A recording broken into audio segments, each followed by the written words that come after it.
If you're looking for insight into the vast world of information security, then you're in the right place. Welcome to the InfoSec Sync podcast, the only top-rated information security podcast committed to helping you enhance your cyber skill set. Listen in on conversations with world-class information security thought leaders, subject matter experts, authors, and more as we exchange ideas, best practices, and discuss the latest trends, threats, strategies, and solutions for your success. So get ready to get in sync with your host, Nick Thomas. Ron Gula, welcome to the show, sir. How are you? I'm doing well, Nick. Thank you very much for the opportunity to chat with you today. All right. Thank you for coming on and giving me the opportunity and the time. I know you're a very busy guy. First question I want to ask you is cybersecurity, right? How did you get into cybersecurity? What path led you there? And what path led you to where you are today with your company and foundation? So I definitely grew up as a geek, right? Playing video games, building computers. My first computer was an Atari 400, had an IBM PC Junior. It was always hands-on, doing stuff. But I went into the Air Force to fly, and it didn't really work out for me. And I said, gee, let me get back into computers. And I was doing Air Force communications and computers. And I said, I really like UFOs. And I had read the book, The Puzzle Palace, and also the other book called The Cuckoo's Egg. I said, I want to go to the National Security Agency. So I did a couple different tours in the Air Force, worked at the National Security Agency as my last tour in the Air Force.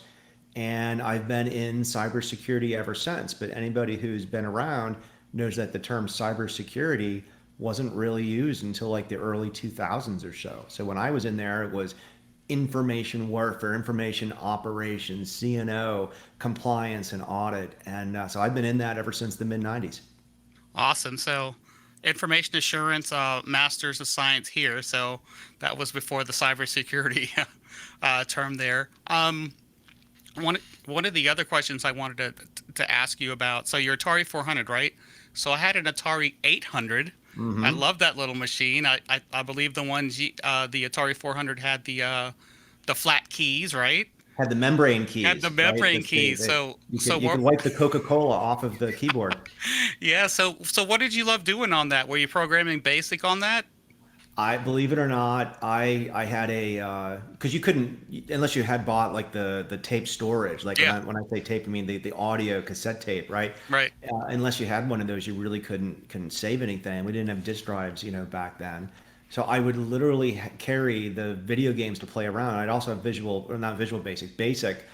And I could actually remember going to a friend's house, popping in the basic cards and writing like the Worms game, where you could do like Tron, light bikes, where you had the light trails, and you could code that. I mean, back then, coding something like that was only 1,000, 2,000 lines of code. So it's like memorizing a song almost. And then you had to record it to tape so you didn't lose it. That's what was so cool about that, or slow about that back then. Oh, yes. So you went in the Air Force. You're doing some programming. You're the man that created the Dragon IDS, Nessus scanner. You created Tenable. So where are you now in your career? Well, so Dragon, came out of necessity. I was working in one of the first cloud companies, and Linux was something brand new, and I really wanted to have something that used Linux that was, you could track packets and sessions and evasion and all the kind of things that go with intrusion detection. When we did Tenable, though, I didn't write Nessus. One of our co-founders at Tenable, Renaud Darrison, he was the author and creator in Nessus, and it was sort of the opposite of intrusion detection. Intrusion detection is detecting, bad things happening on your network monitoring, and then Nessus was like the opposite. It was detecting all the bad things that could happen, all your vulnerabilities, all your weaknesses, and it was great going from one end of the spectrum to the other. Well, your company has really created a good scanner, so much so the DoD took it in. The DoD, of course, calls it ACAS, that everyone knows about.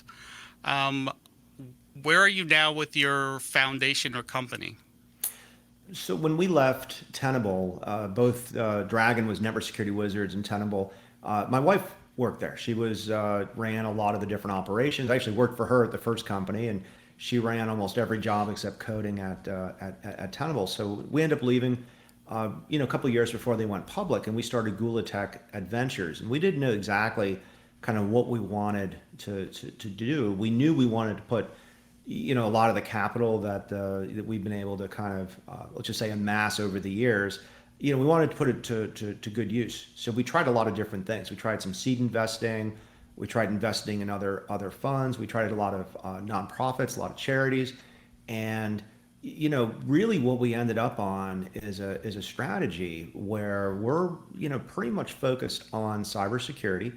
We are trying very, very hard to make sure the right technologies are being funded. And we're also trying to make sure that more people are coming to this industry. And when you're singularly focused like that, and you have the same message to a politician, a fund, an interviewer such as like this, or a young girl, who's trying to join this, it's kind of a lot of fun to basically, live out something that you're trying to work on. So we have the Gula Tech Foundation, which does cybersecurity nonprofit competitive investments, which is a little bit different take in the foundation. And then we have our venture capital thing, where we've done probably, I think right now we're about 30 direct investments, but we've got another handful of funds where we're investors in those funds, and those are cyber funds. People here in Maryland, like Interloop Capital, people out on the West Coast, like Forge Point, people here just right next to my house in Fulton, Maryland, Data Tribe. So we have a really interesting perspective on the problems that need to be solved, the technologies need to be created, and how we need to talk to kids and people to get more people to join this career field. InfoSec Sync is brought to you by Excelio. Excelio provides economic, end-to-end cybersecurity threat detection and response solutions designed for your team, environment, and security objectives, providing packet-level visibility across your network. Visit them on the web at excelio.com. That's AXELLIO.com. Tell me a little bit more about the foundation. So we had been, we've been generous. We've given to people, but there wasn't, I would say, a strategy. We try to invest in companies and nonprofits that we really feel that we can help make a difference. But you kind of learn a little bit. You learn a little bit about how organizations work, what their goals are, and what success looks like. So after a while, we really said we wanted to be very purposeful about various problems and opportunities, really, in cybersecurity. One problem, I mean, it's not news, right? We have a lack of diversity, in the cyber career field, and we didn't want to. I don't want to say just or anything like that, but we didn't want to do something that was generic, like increased diversity. That's great, but unless you can put something really out there to measure that, it actually means a little bit different to different people. So the first thing we decided to do was have a competitive grant process. So the first competitive grant process we did was to nonprofits who focused on increasing African American engagement in cybersecurity, and we were very purposeful about those words. We actually lamented: is it Black? Is it African American? Is it African American kids? And we just decided it's engagement. And the engagement, we were wide open with that. We got submissions, applications, if you will, from people who wanted to go and maybe focus on African American veterans getting out of the military, right? Not kids, Then we had other ones who wanted to do children, K through 12. We had people who wanted to focus on retraining, like certification types of there. But anyway, we gave out $1 million. We had 3 awards given out. One of them was the Black Cybersecurity Association, and one was Girls Security, and another one was NPower. I would just refer to anybody who wants to learn more about these organizations to gula.tech on the website. And then we did a second grant, also $1 million, for general awareness increasing of cybersecurity. And we really pushed something from from Gula Tech called Data Care, where we really wanted to broaden the term cybersecurity to everybody. So senior citizens, kids, my mom and dad, just people who are outside of this industry. And we tried really hard to increase the number of recipients. So even though we gave $1 million, we didn't have 3 winners. We actually had 8 winners. We had 3 winners and 4 runners up. And there are a lot of different programs out there. We had The National Cryptological Foundation, kind of associated with the NSA, they were a winner. We had a whole bunch. Now, again, I would just refer people to go back, and if they want to get involved, feel free to get. Most of these organizations, we're not funding them. This is a one-time grant. We're trying to get the public aware from them, and there's just some amazing numbers out there. So, for example, Theorem Media, they make almost those cartoons that we grow up with about the bills and how government works. They're making these really interesting videos that teach people about cybersecurity. So there's a whole bunch of stuff like that out there. We're going to plan one more event this year. We haven't announced it yet, but we're going to do one more before 2021's over. I love that you're giving back to the cybersecurity community, especially for minorities and women, because it seems that, and this goes into the data care that we're going to get into, women sometimes automatically deselect themselves just because of words. The word cybersecurity can be scary, or some sort of technician. And the Data Care Act of 2019 came out, and you're very vocal about that. I know parts of it are similar to the GDRP, where it says that an online service provider will secure individual identifying data and inform of a breach.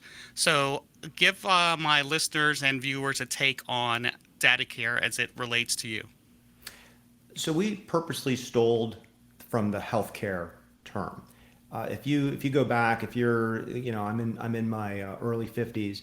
If you go back to when you were young, you didn't have like WebMD, and you didn't have people who wanted to be a nurse practitioner, a physician's assistant, a doctor, the resident surgeon, right? We didn't have all that, right? You were either a doctor or you were a nurse, right? And of course, the world kind of moved on with a lot more sophistication. And right now in cybersecurity, we really only have doctors. Like, you're not anybody in cybersecurity unless you've worked at this NSA, did offense for the CIA, got 13, certifications and stuff. And that becomes very intimidating to Yes. anybody who wants to join the career field. And let alone if you're a minority and you don't look like the people that are in that career field. So we said, let's talk about this term data care. And the we is my wife. So Cindy kind of came up with this. We were having coffee one day, and we were talking about how can we really broaden, get engagement. And yes, there's that data care bill, and we reference the data care bill, but we talk about data care as really two main things. We want personal responsibility. We want everybody to realize that they have a role in this, whether when they're buying a product, choosing a password, even giving advice about careers. And then the second thing is the careers piece. Right now, there is this dearth of information for guidance counselors. We don't have a Top Gun of cybersecurity that kind of teaches people what this career is, and we want to really have the cybersecurity community be a lot more open and tolerant. And when I say tolerant, I'm not talking about diversity, because most people I'm dealing with aren't racist. They're not sexist, right? I mean, there's threads of that, there's stories of that, but most people are like, look, we need help. We can't hire people. We can't get these people. What I'm talking about is we need to make sure that when they land in cybersecurity, we don't expect them to go become a PhD overnight, that we give them a path, we give them a career, we give them guidance about what it means to be in this industry, whether they're working at a major bank or doing research for a cybersecurity company. So that's data care. And if anybody wants to steal that, take that, expand that, please do. Good stuff. Good stuff. I like that term that you're using, data care. It sounds better than cybersecurity. And you're right. Everyone has a piece in it. Everyone's got smartphones now.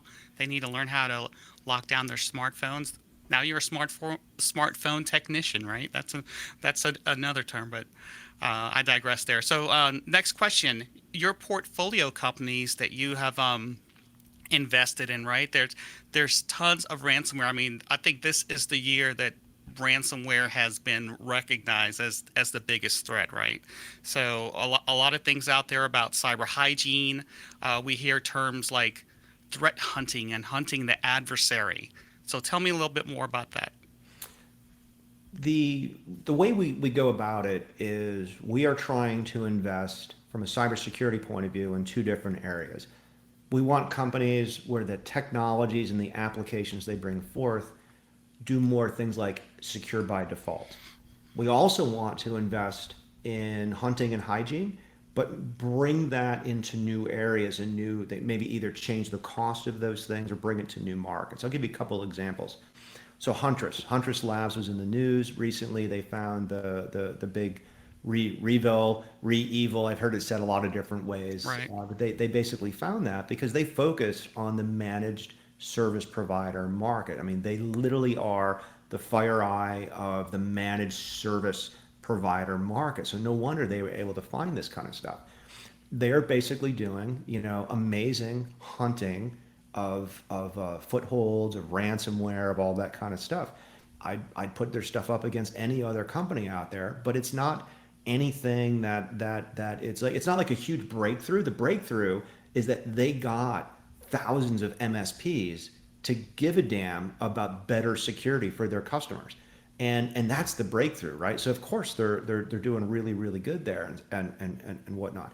But if you compare them to another company in our portfolio, let's talk about like Racktop Systems or Highside or Secure Circle. These are three different companies that can take petabytes of data and secure them in such a way that if you got ransomware, it would be protected. Now they're a little bit different, right? So Racktop is a large enterprise, cloud data center, big disk, different ways of deploying, large enterprise data management, so you can handle petabytes of data. Secure Circle is a desktop encryption company, and people kind of throw up in their mouth when you say desktop encryption. This is the slickest desktop encryption program that I've ever seen. We use it at Gula Tech. And if you steal any of our files, they're encrypted by default. It's really interesting. And then Highside is this really interesting company. Highside.io is a single application that combines sharing of data. So you have sort of a Dropbox, network share type of thing, secure chat. So it's sort of a Slack kind of competitor. But then it also has, video and voice aspects to it.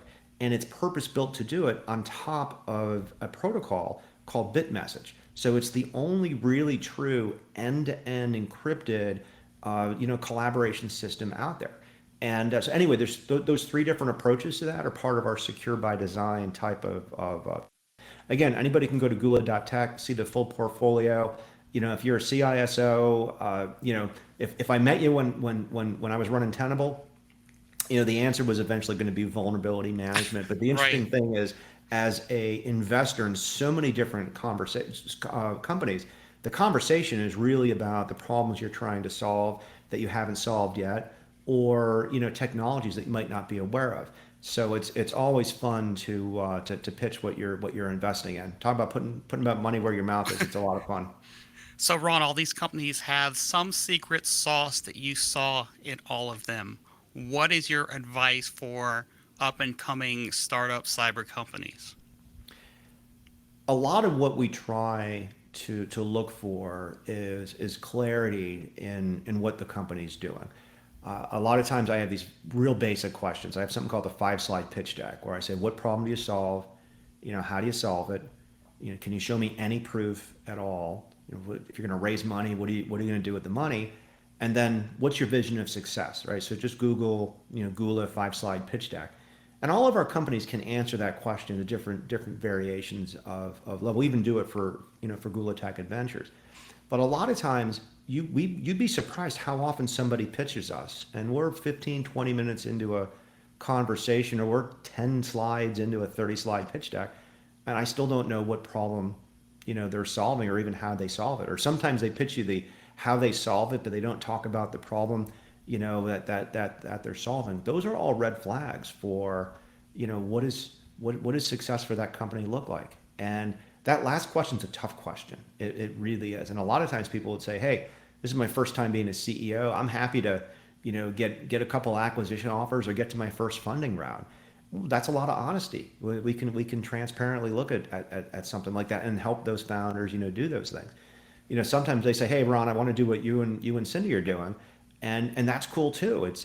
We want to create this cycle of entrepreneurship, especially on the East Coast, where you don't have that, even though venture capital started, here and here, but we kind of view Silicon Valley like that. having that repeat entrepreneur ecosystem where you're starting your next company while you're investing in two others. I mean, that's what makes America great.